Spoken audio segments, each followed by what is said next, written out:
Hello friend. Sociology with Dhruv Dikshit channel में आपके साथ आज मैं समाजशास्त्र में कैरियर अर्थात समाजशास्त्र में आजीविका के क्या क्या माध्यम हो सकते हैं, इस पर चर्चा करूँगा। समाजशास्त्र हम सभी जानते हैं 184 वर्ष पुराना विषय है। 21वीं सदी में सबसे ज़्यादा विकसित और अनुशासित विषय है। सामाजिक प्राणी के रूप में मनुष्य का समाज के प्रति कर्तव्यों के विवेचन करने वाले शास्त्र को हम समाजशास्त्र कहते हैं। समाजशास्त्र की विभिन्न शाखाओं में से एक शाखा, समाज विज्ञान की जो अलग अलग शाखाएं ब्रांचेस हैं, उन्हीं में से एक शाखा है समाजशास्त्र, जिसे हम समाज का, मानव समाज का अध्ययन करते हैं। समाज की क्रियाएं, समाज के अंतर्गत व्यक्तियों के द्वारा किए जाने वाले संबंध, व्यक्तियों के संबंध, क्रियाएं, प्रक्रियाएं, इन सभी का विवेचन विश्लेषण करते हैं। मैं तो कहता हूं कि समाजशास्त्र समाज की आत्मा है। Sociology is the soul of the society. समाजशास्त्र समाज की आत्मा है। समाज विज्ञान की विभिन्न इकाइयों में सिर्फ एक ही विधा या एक ही ऐसा डिसिप्लिन है जो समाज का बहुविध अध्ययन करता है, मल्टी डायमेंशनल स्टडी करता है। अब आप देखिए, समाज विज्ञान के अंतर्गत अर्थशास्त्र आता है, वो सिर्फ आर्थिक क्रियाओं का, आर्थिक गतिविधियां कैसी होती है, आर्थिक क्रियाओं का क्या प्रभाव पड़ता है, इसका अध्ययन करता है। राजनीति शास्त्र राजनीतिक क्रियाओं का अध्ययन करता है। भूगोल भौगोलिक क्षेत्र और जलवायु का अध्ययन करता है। हिंदी अंग्रेजी भाषाओं को लें, हालांकि समाज विज्ञान में नहीं है लेकिन कला का है, हिंदी अंग्रेजी या अन्य भाषाओं को लेते हैं तो भाषाई, वाक्य रचना, व्याकरण की चर्चा करते हैं। विज्ञान को हम लें, फिजिक्स भौतिक शास्त्र भौतिक जगत के अध्ययन करता है, रसायन शास्त्र रासायनिक क्रियाओं का अध्ययन करता है। इस सारे इंजीनियरिंग का अध्ययन करती है। मेडिकल साइंस मेडिकल का अध्ययन करता है, चिकित्सा का अध्ययन करता है, चिकित्सीय व्याधियों का अध्ययन करता है। अब समाजशास्त्र को अगर आप कंपेयर करें तो समाजशास्त्र क्या करता है? समाजशास्त्र समाज में होने वाली प्रत्येक सामाजिक क्रिया का विश्लेषण करता है, विवेचन करता है, उसकी व्याख्या करता है। समाज में होने वाली आर्थिक क्रियाएं, समाज में जो आर्थिक क्रियाएं होती हैं, आर्थिक गतिविधियां होती हैं, वो समाज को कहाँ तक प्रभावित करती हैं, समाज उनसे किस तरह से प्रभावित होता है, समाज पे उनका क्या असर पड़ता है, इसका विश्लेषण करता है। राजनीति राजनीतिक क्रियाएं भी समाज को कहाँ तक उद्वेलित करती हैं, राजनीति का समाज पे क्या प्रभाव पड़ता है, राजनीति समाज को कितना विश्लेषित करती है, इसका विवेचन करते हैं। अब भाषा के आधार पर देखें तो समाजशास्त्र भी भाषा के आधार पर, समाजशास्त्र में हम भाषा देखते हैं कि भाषा मनुष्य को कैसे जोड़ती है, भाषा के माध्यम से समाज में व्यक्तियों के संबंध कैसे होते हैं, भाषाई विवेचन कैसे होता है। पर्यावरण समाजशास्त्र पर्यावरण का अध्ययन करता है कि पर्यावरण समाज को कैसे प्रभावित कर रहा है, पर्यावरण के कारण हमारे आपके संबंधों में कितना तनाव आ रहा है, कितना बदलाव आ रहा है, टेंशन कितनी बढ़ रही है, ये विवेचन। अपराध समाज में जितनी भी आपराधिक क्रियाएं होती हैं, उनके पीछे या उन आपराधिक क्रियाओं का सामाजिक संरचना पे क्या प्रभाव पड़ता है, आपराधिक क्रियाएं समाज को कैसे प्रभावित करती हैं, उनके कारण समाज में किस तरह से संघर्ष वैमनस्यता बढ़ती है, स्ट्रगल होता है, इन सभी का विवेचन हम करते हैं। व्याधिकी समाज में होने वाली व्याधिकी, पैथोलॉजी का अध्ययन जो मेडिकल साइंस करता है ना, मनुष्य में होने वाली व्याधिकी का, उसका व्याधिकी का, पैथोलॉजी का समाज भी अध्ययन करता है। विधि समाज में लॉ कैसे हो, नियम कायदे कानून समाज के लिए मूल्य कैसे हो, इसका भी अध्ययन हम करते हैं। यांत्रिकी इंजीनियरिंग समाज में मैकेनिकल इंजीनियरिंग, इलेक्ट्रिकल इंजीनियरिंग, आपके सिविल इंजीनियरिंग, ये सारी चीज़ें, इंजीनियर खाली ढांचा तैयार करता है, मशीन बनाता है, बिजली के कणों को देखता है कि प्लस माइनस कैसे हो रहा है, लेकिन समाजशास्त्र बताता है कि समाज के लिए कौन सी यांत्रिकी जरूरी है, समाज के लिए किस तरह का प्लेटफॉर्म होना चाहिए, समाज के लिए कैसा मैकेनिज्म होना चाहिए, इसकी बात समाजशास्त्री करता है। और इसी समाजशास्त्री के उद्देश्य पे चलते हुए इंजीनियर फिर यांत्रिकी का कमाल दिखाते हैं। अब आप सोच रहे होंगे कि धर्म में भी देखिए समाजशास्त्र है। रामायण और गीता ये दो भारत के ऐसे महान ग्रंथ हैं जिसमें पूरी तरह से समाज का विश्लेषण है, समाज की व्याख्या है, परिवार की चर्चा है, भाई बंधुओं के संबंध है, पिता और बेटे के संबंध है, माँ बेटे के संबंध है, और प्रेम का भी इसमें विवेचन है।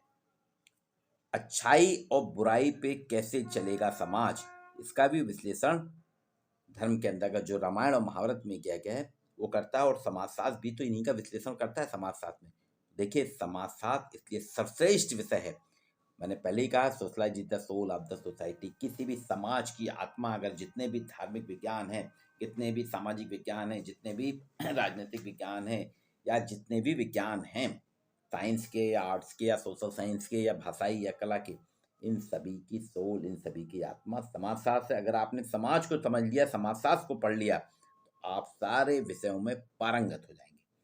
भारत में समाजशास्त्र की शुरुआत काफी लेट हुई पठन पाठन की दृष्टि से। हालांकि भारत में तो वैदिक काल से ही समाजशास्त्र का अध्ययन कर रहे हैं, लेकिन यहाँ हमारे यहाँ 1919 में मुंबई विश्वविद्यालय में नगर नियोजन, टाउन प्लानिंग से समाजशास्त्र की शुरुआत हुई।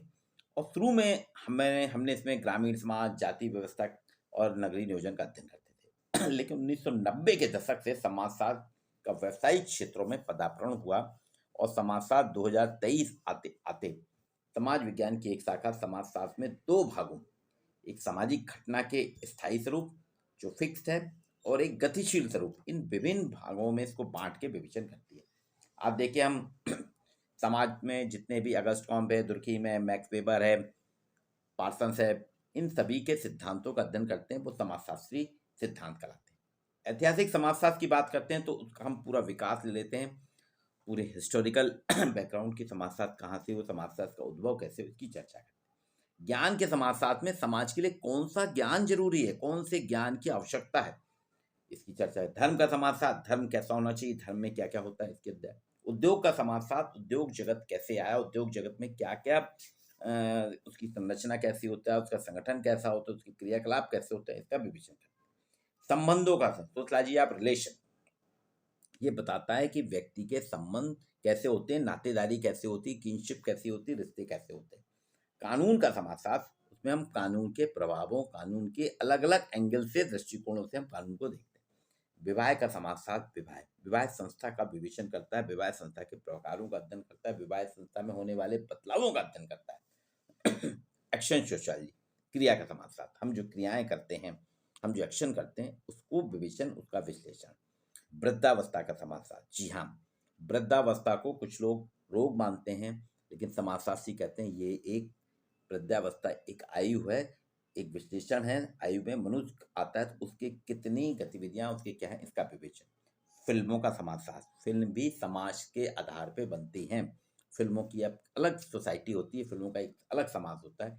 ये सभी चीजें समाज का समग्र विश्लेषण करती हैं। ये समाजशास्त्र में कैरियर के लिए आपको देखिए कितनी शाखाएं हैं। समाजशास्त्र के स्थायी और गतिशील दोनों आयामों में अगर हम चर्चा करेंगे तो समाजशास्त्र में आपको कैरियर बनाने के, रोजगार के सर्वाधिक साधन है, क्योंकि इतनी शाखाएं हैं जो किसी भी शास्त्र में आपको नहीं मिलेगी। समाजशास्त्र विषय पढ़ के आप क्या बन सकते हैं, एक बहुत बढ़िया समाजशास्त्री बन सकते हैं, सोशलॉजिस्ट बन सकते हैं, प्राध्यापक बन सकते हैं, परामर्शक, काउंसलर बन सकते हैं, सलाहकार, कंसल्टेंट बन सकते हैं, सामुदायिक आयोजक, कम्युनिटी ऑर्गेनाइजर बन सकते हैं। आपको करना क्या है, 12th में समाजशास्त्र लीजिएगा, 12th में आपने समाजशास्त्र विषय नहीं लिया है, ग्रेजुएशन में लीजिए। ग्रेजुएशन के बाद पोस्ट ग्रेजुएशन, अब तो NEP आ गया, 3 साल और 4 साल ऐसा चल रहा है। इसके बाद समाजशास्त्र का विश्लेषण कर लीजिए, PhD कर लिए। अगर नहीं भी करते हैं, अगर आपने स्नातकोत्तर कर लिया, वही आपके लिए पर्याप्त है। क्योंकि समाजशास्त्र जो है सामाजिक सरोकारों से जुड़ा हुआ विषय है, जो समाज के सरोकार इनसे जुड़ा हुआ विषय है, इसलिए समाजशास्त्र का अध्ययन करके हम समाज से जुड़ने के साथ साथ समाज की समस्याओं को दूर करने के अवसर पाते हैं। जब हम समाजशास्त्र विषय से जुड़ते हैं, समाजशास्त्र का अध्ययन करते हैं, तो समाज से जुड़ने के साथ साथ समाज में जो समस्याएं, इनको दूर करने के हमको अवसर मिलते हैं।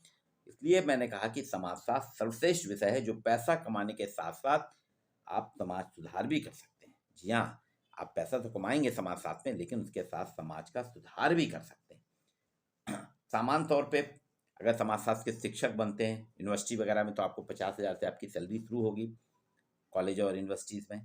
परामर्शक बनते हैं तो आपका प्रारंभिक वेतन 10 से 15,000 के बीच का होता है, और 5 साल के अनुभव के बाद 30 से 50,000 रुपये आराम से आपको वेतन मिल जाएगा।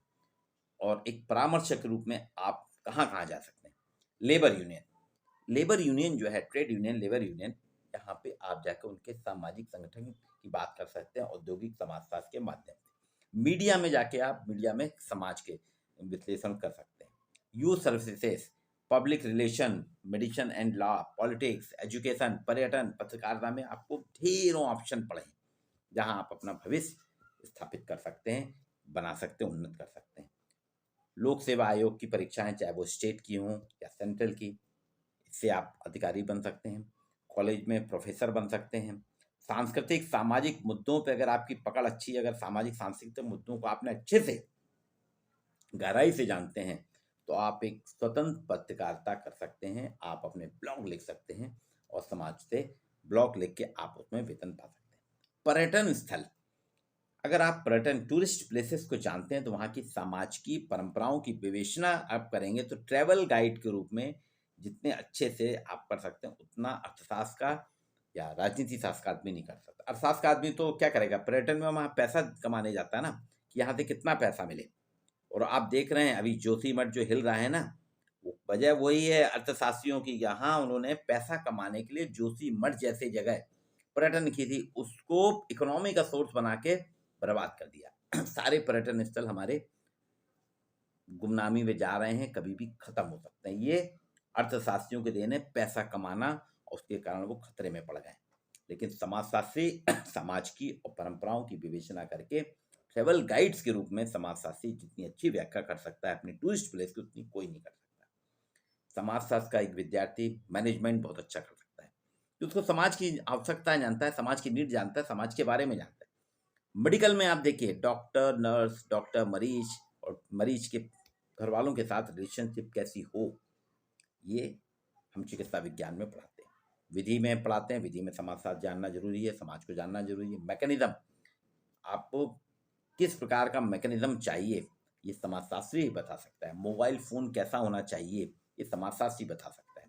कृषि, कृषि कैसी हो, कृषि किसके लिए, ग्रामीण समाज की अगर आपको जानकारी नहीं है, आप ग्रामीण समाज से परिचित नहीं है, तो कृषि आपके लिए बेमानी है। नगर नियोजन, कैसी अर्बन प्लानिंग हो, नगर का नियोजन कैसे हो, इसका अच्छा जानकार समाजशास्त्री हो सकता है। आपके फूड, सोशलॉजी ऑफ फूड भी है, कि भोजन कैसा होना चाहिए, भोजन का समाजशास्त्र बताता है मनुष्य को कैसा भोजन करना चाहिए, किस प्रकार का भोजन करना चाहिए। इसलिए इन सभी क्षेत्रों में आप एक सलाहकार के रूप में, मदद कर सकते हैं समाज की, और यहाँ से आप पैसा अर्न कर सकते हैं। समाजशास्त्र का विद्यार्थी समाज सेवा भी कर सकता है, सोशल वर्कर समाजशास्त्र कर सकते हैं। अब समाजशास्त्र विषय आपको देखिए कहाँ कहाँ पढ़ाया जाता है। मैं कह रहा हूँ ना कि 16 सोसाइटी क्यों है। आईआईटी में समाजशास्त्र पढ़ाए जाते हैं, एमबीए में समाजशास्त्र पढ़ाए जाते हैं, विधि में समाजशास्त्र पढ़ाते हैं, कृषि विज्ञान में पढ़ाया जाता है, मेडिकल में पढ़ाया जाता है, पत्रकारिता में पढ़ाया जाता है, मैनेजमेंट में पढ़ाया जाता है, एक सहायक विषय के रूप में अध्ययन कराया जाता है। तो आप देखिए बहुआयामी विधाओं के कारण इसको शामिल किया गया है, कि मेडिकल में भी किया गया, मैनेजमेंट में भी किया गया, इंजीनियरिंग में भी किया गया, एमबीए में भी किया गया, लॉ में भी किया गया, और बीए बीकॉम में, बीए एमए में तो है। ये है समाजशास्त्र में कैरियर आपको कैसे मिल सकता है, कहाँ कहाँ मिल सकता है, इन सारी चीज़ों को आज आपके साथ मैंने शेयर किया है। आपको वीडियो कैसा लगा, इसे लाइक कीजिए और कमेंट कीजिए। आपको ऐसे ही नई नई चीज़ें लेंगी, और प्रेरित करिए बच्चों की कि वो समाजशास्त्र विषय से साथ जुड़ें। सामाजिक सरोकार का विषय है